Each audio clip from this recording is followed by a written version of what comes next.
Habari za jioni mpenzi msikilizaji na mtazamaji wa Kivu News Info. Matumaini yangu wewe ni mzima wa afya popote pale ambapo unaendelea kutegea sikio taarifa zetu za jioni ya leo ya tarehe 20 mwezi wa 6 mwaka 2025.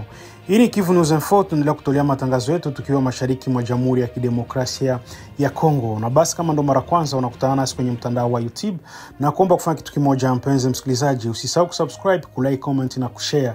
Kwa Faransa wanasemaka kujabone, kuaime na kupartager. Na kama tayari umeshafanya hivyo, basi acha niendelee kusema asante sana kwa kuchagua Kivu News Info kama kituo chako chema cha matangazo. Vile vile nia na mazumuni yetu ni kuhakikisha tunakuletea habari sahihi zenye kuaminika, vile vile na muda faka. Unaweza ukatuandikia kwenye namba zetu za WhatsApp ukatujuza na tusikiliza matangazo yetu ukiwa sehemu gani, au vile vile hata kwenye comment unaweza ukatuambia unaendelea kusikiliza Kivu News Info ukiwa sehemu gani, na unaweza ukabonyeza titre hapo chini, utakutana na link ambayo itakupeleka moja kwa moja na ku channel yetu ya WhatsApp. Unaweza vile vile ukajabone na channel yetu ya WhatsApp, na itasababisha usiwe na pitwa na chochote kipindi ambacho tutakuwa na kuwekea habari mpya. Mimi langu jina ni Itelo Jelulonga, basi nakukaribisha kwa na mimi mwanzo hadi mwisho wa taarifa yetu ya jioni ya leo ya tarehe 20 mwezi wa 6 mwaka 2025. Kivu News Info, karibu nikupashe. Na tuanzie na habari kutoka huko Ituri. Mapigano makali yameripotiwa katika kijiji cha Chungu, eneo la Njugu, Ituri, ambapo wanajeshi wa Jamhuri ya Kidemokrasia ya Kongo walikabiliana na wanamgambo wa kundi la mkataba wa kundi la wanajeshi wa mapinduzi maarufu CRP. Tukio hili lilitokea siku ya jana Juni 19 na kusababisha vifo vya wanamgambo 4 na majeraha kwa wanajeshi 6 wa FARDC. Kulingana na vyanzo vya usalama, wanajeshi wa Jamhuri ya Kidemokrasia ya Kongo walipokuwa wakifanya doria walishambuliwa na wanamgambo wa CRP takriban kilomita 3 kutoka katikati mwa Lopa. Mapigano hayo yalidumu kwa saa.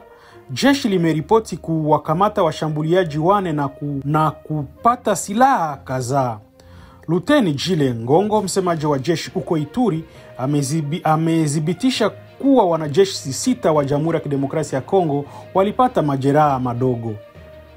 Aliongeza kuwa wanamgambo walikuwa wamejificha katika makazi ya muda wakipanga mashambulizi yao. Baadhi ya wanamgambo wa CRP walijaribu kujichanganya na wakimbizi katika kambi ya Lopa. Kutokana na hali hii, familia nyingi zimekimbilia Inga Barriere, kituo cha biashara kilichopo kilomita 25 kaskazini mwa Bunia. Jeshi limethibitisha kuwa operesheni ya kuwasaka na kuwaondoa wanamgambo inaendelea kikamilifu katika eneo la Lopa katika utawala wa Bahema Barungu. Hizi ni habari kutoka huko Ituri.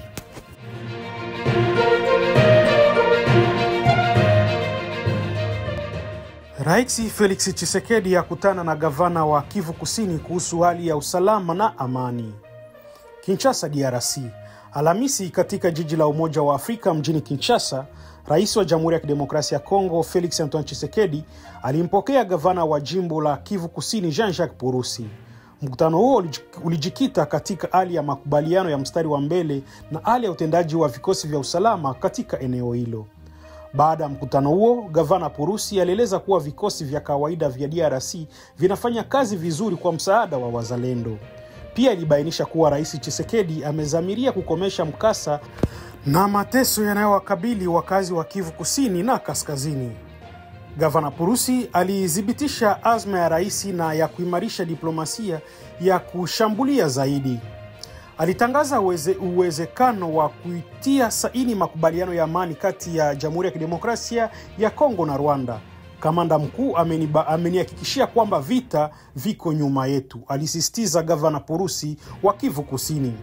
Katika hotuba yake, Jean-Jacques Purusi alituma ujumbe wa faraja kwa wakazi wa majimbo ya Kivu Kusini na Kaskazini ambao wameathiriwa na ukatili wa magaidi wa waasi wa M23 na AFC na kuongezeka kwa ghasia kama ilivyoelezwa katika ripoti ya hivi punde ya Amnesty International. Gavana Purusi alieleza kuwa jimbo lake linafanya kazi ya kupeleka mamlaka za Rwanda na washirika waliohusika katika ukatili huu katika mahakama ya kimataifa ya uhalifu ya ICC ili waweze kujibu mashtaka ya mamlaka ya kimataifa.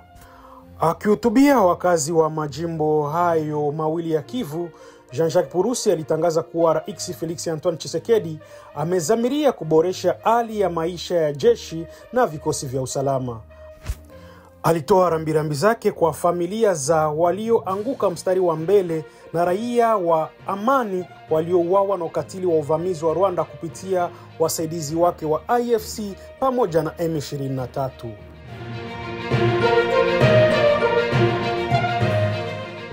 Na tuelekee huko tarafani Fizi katika sekta ya Lulenge ambako mashirika ya kiraia yanaendelea kulaani vitendo vya ukiukwaji wa haki za binadamu vinavyotekelezwa na kundi la wazalendo dhidi ya raia katika sekta ya Lulenge, eneo la Fizi mkoani Kivu Kusini. Raia wanaoishi katika eneo hili wanateseka sana kutokana na kukamatwa kiolelo na kutesa na wanachama wa kundi hilo. Wito wa mabadiliko na ulinzi. Kutokana na hali mbaya, msingi wa mashirika ya kiraia ya sekta ya Lulenge umetoa wito kwa maafisa wa wazalendo wabadilisha makamanda wa vikundi hivi vyenye silaha vinavyofanywa kazi katika sekta hii. Katika mahojiano na Kivu News Info Alhamisi Juni 19, 2025, rais wa shirika la raia Bwana Abedi Sumia alitoa ombi la kurejeshwa kwa vikosi vya FARDC.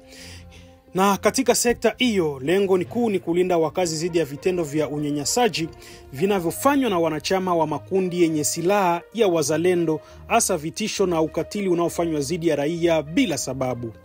Bwana Abedi Sumia alitoa mfano wa tukio la hivi karibuni. Kundi linaloongozwa na Galezi lililoko Mai Ndombe lilikuja kumkamata mtu anayejulikana kwa jina la Kabongo huko Mapanda. Bila kumpata, walichukua mbuzi wawili, kumpiga risasi na nguruwe. Alizidiza na kusema, sisi kama shirika la raia wa Kongo tunalaani vikali vitendo hivi. Matukio ya haraka. Shirika la raia linatoa wito kwa mamlaka kuingilia kati kwa haraka na kupitia upya muundo wa makundi yenye silaha yanayofanya kazi katika eneo hilo ili kuwalinda raia. Ni muhimu kukumbuka kuwa dhuluma hizi zinafanywa bila kuwepo kwa vikosi vya Jamhuri ya Kidemokrasia ya Kongo ambavyo vimeondoka eneo hilo tangu Januari mwaka huu. Hizi ni taarifa kutoka huko tarafani Fizi ndani ya sekta ya Lulenge.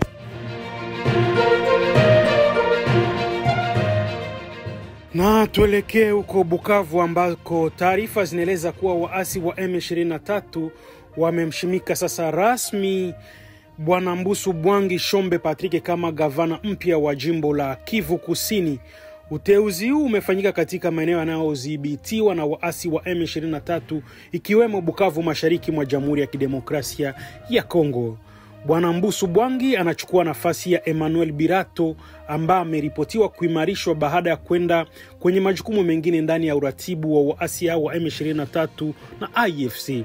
Inasemekana Mbusu Bwangi ni mfanyabiashara mashuhuri na mwanasiasa huko Kivu Kusini. Na nikukumbushe tu mpenzi msikilizaji na mtazamaji wa Kivu News Info, ni tangu mwezi wa pili mwaka huu ambao tunao ndipo waasi wa M23 na AFC wameudhibiti mji mkuu wa Kivu Kusini ambao ni Bukavu. Na ni kupitia habari hiyo ndiyo tunahitimisha taarifa zetu za jioni ya leo tarehe 12 mwezi wa 6 mwaka 2025. Mimi langu jina ni Ite Eloge Lulonga na ni Kivu News Info, tukiendelea kutolea matangazo yetu kutoka mashariki mwa Jamhuri ya Kidemokrasia ya Kongo. Ikiwa ilikuwa ndo mara kwanza unasikiliza au na habari zetu kupitia mtandao wa YouTube, na kuomba kufanya kitu kimoja mpenzi msikilizaji, usisahau kusubscribe, kulike, comment na kushare. Wafaransa wanasemaka kujiabone, kueme na kupartager. Na kama tayari umeshafanya hivyo, acha endelee kusema asante sana kwa kuchagua Kivu News Info kama kituo chako chema cha matangazo. Nia na mazumuni yetu ni kuhakikishia tunakuletea habari sahihi zenye kuaminika tena kwa muda muafaka. Vile vile unaweza ukatuandikia kwenye namba zetu za WhatsApp ambazo tunaendelea kuziweka hapo chini. Utujuze unafuata matangazo yetu kiwa sehemu gani na yapi maono yako kwa Kivu News Info. Vile vile kupitia titre unaweza kubonyeza titre na itakushusha hapo chini kwenye description. Utakutana na linki ambayo itakupeleka moja kwa moja na kujiunga na channel yetu ya WhatsApp. Basi habari ambayo tunaendelea kukuletea sambazia vile vile hata na kwa wengine. Na acha niseme basi asante na tukutanane kwenye taarifa zetu zingine za baadaye. Acha nikutakie jioni njema kwako wewe kabisa mpenzi msikilizaji wa Kivu News Info.